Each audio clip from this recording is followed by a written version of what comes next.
हाँ दत्त विदुर बाबा से सुननी। बहुत फालतू फालतू बात तो बोले बड़े मलिकार। हाँ बोले बड़े अरे बहुत फालतू माइक हटा के बोले तारे। मैं खटा के फालतू बोले लाई जन्मे ले ले कुछ तरह ना गई अपने वही नचनिया को गोभी देवी कहां से तो बुझाई की पपीता काट के रखल बा बिया सही के। बाप रे बाप गोभी देवी नचनिया गोभी देवी हाँ अपने दत्त विदुरे बाबा गावे के का एगो माता जी के मुक्ति में आइल बनी सेवरी के नौधा भक्ति दे के भगवान मुक्त कर देनी। मैंने प्रसंग गया ये का गोले बनी राम जी के बाबूजी के पीठ दान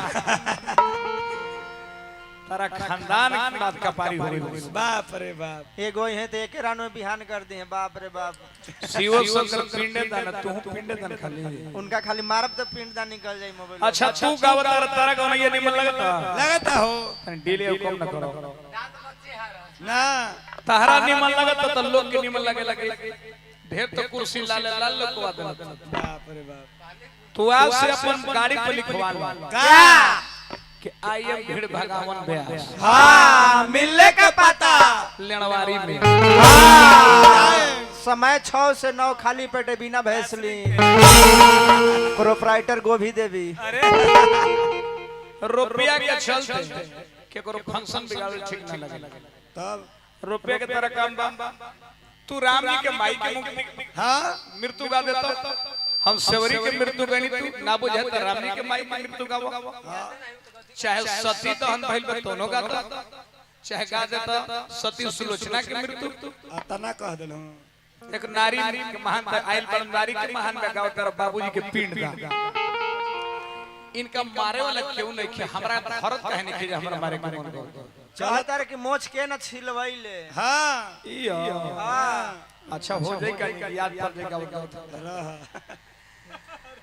नहीं कथा में दम न बत कहीं में दम में वो लेदारी गईनी। हाँ लेदारी हम का गईनी समाज में कुछ दर्पण दिए हम हाँ शराब क्या है देख लीजिए। मैंने समाज में दिशा निर्देश डाला कलाकार को ऐसा भिखारी ठाकुर क्या करते थे जिस समय समाज में बेटी बेचने की प्रथा थी भिखारी ठाकुर बेटी बेचवा के ड्रामा दिखा के बेटी बेचने की प्रथा को बंद कर दिए थे। कुछ ऐसा गीत संगीत दिखाना चाहिए जो समाज में असर पड़े जकरा से हमारा समाज अग्रसर होके ई का दिखावता नहीं। एगो गांव में वो लड़की से नाजायज संबंध कैले रहे तो कहता लेके कि हमर बाबूजी शादी ठीक कर देले बले तो ई कहतर कि हम दारू पीबो दारू पी के स्टेजे पर मार पटका पटकी धारा धरी अरे मदे दत्त विदुर बाबा अरे मर्द गौनई जम जाइथल कब एकरा गोभी देवी के स्टेज पे बलात्कार कर देता ओकरा हंसहू ना आवेला पगली के हम हाथ जोड़ता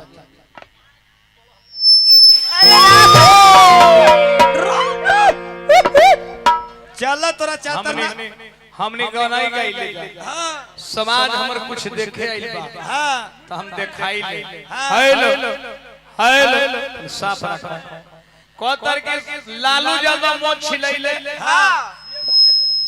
तो समाज के एगो दिशा निर्देश देले गरीब गुरबा के शान ऊंचा कर देले। सुभाष चंद्र नेताजी मोछ छिलैले देश के आजादी करा देले। भीमराव बाबा साहब मोछ छिलैले संविधान लिख देले।